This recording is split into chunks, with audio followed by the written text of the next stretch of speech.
नमस्कार सगळ्यांना, स्वागत आहे तुमचं माझ्या चॅनलवर। चला तर आज असं खुसखुशीत दुधी भोपळ्याचा असं नाश्ता बनवून घेऊया।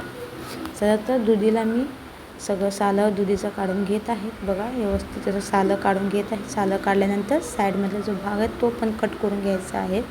तुम्हाला जसं सोपं वाटतं तसं तुम्ही कट करून दुधीला किसून घेऊ शकता। मला तर असं सोपं वाटत आहे म्हणून मी असं कट करून किसून घेत आहे। किसल्यानंतर दुसरा बाउलमध्ये पाणी, त्यात थोडंसं मीठ टाकून घ्यायचं आहे, ज्याने काय होतं की काळपट पडत नाही।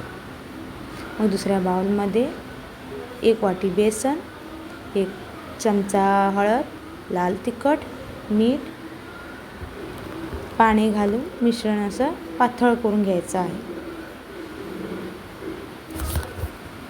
चला तर मी मिश्रण असं व्यवस्थित मिक्सिंग करून घेत आहे।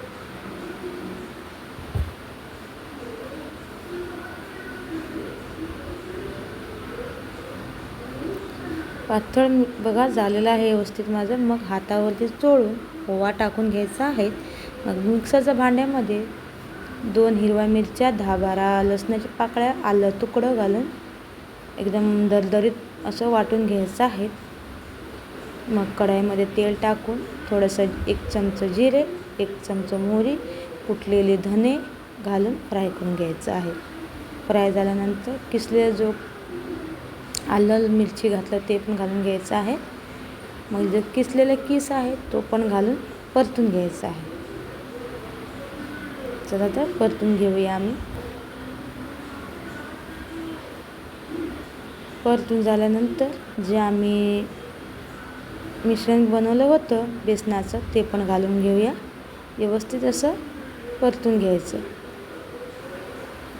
बघा चांगलं असं व्यवस्थित घट्ट पण झालेलं आहे। व्यवस्थित परतून घ्या। त्यानंतर भाजलेले धवे तीळ होते ते पण टाकून घ्यायचं आहे।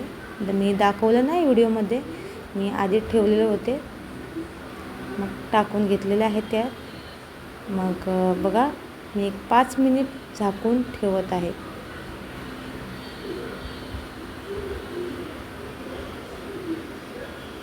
बघा असं घट्टसर झालेलं आहे। तुम्ही असं पण खाऊ शकता। मग ताटामध्ये थोडंसं तेल टाकून व्यवस्थित असं ते जे मिक्सिंग केलं होतं ना आम्ही ते पण टाकून व्यवस्थित असं थापून घ्यायचं आहे। 30 मिनिट थंड करायला ठेवायचं आहे, अर्धा तास बरं का। थंड झाल्यानंतर तुम्हाला जसं आकारामध्ये तुकडे पाहिजे तसं तुम्ही कट करून घेऊ शकता। असं वड्याचं कट करून घ्यायचं आहे। बघा मी असं मस्त असं वड्या कट केलेल्या आहे, मस्त झालेलं आहे बघा। त्यानंतर कढईमध्ये थोडंसं तेल टाकून घ्यायचं आहे। तेल एकदम कडकडीत व्हायला पाहिजे, नाहीतर थंड राहिले तर चिकटणार वडे। बघा मी सगळं असं फ्राय करून घेत आहे। चला तर बघा फ्राय करून घेत आहे। बारीक गॅसवरती फ्राय करायचं असतं, नाहीतर ती आतमधला जो आहे तो भाजणार नाही, नाहीतर कुरकुरी बी होणार नाही। असं मोठं जर केलं तुम्ही गॅस तर वरचा भाग आहे तो फ्राय होणार, मग आतला भाग कच्चा राहील, म्हणून बारीक गॅसवरती फ्राय करून घ्यायचं आहे। चला तर मी फ्राय करून घेत आहे सगळं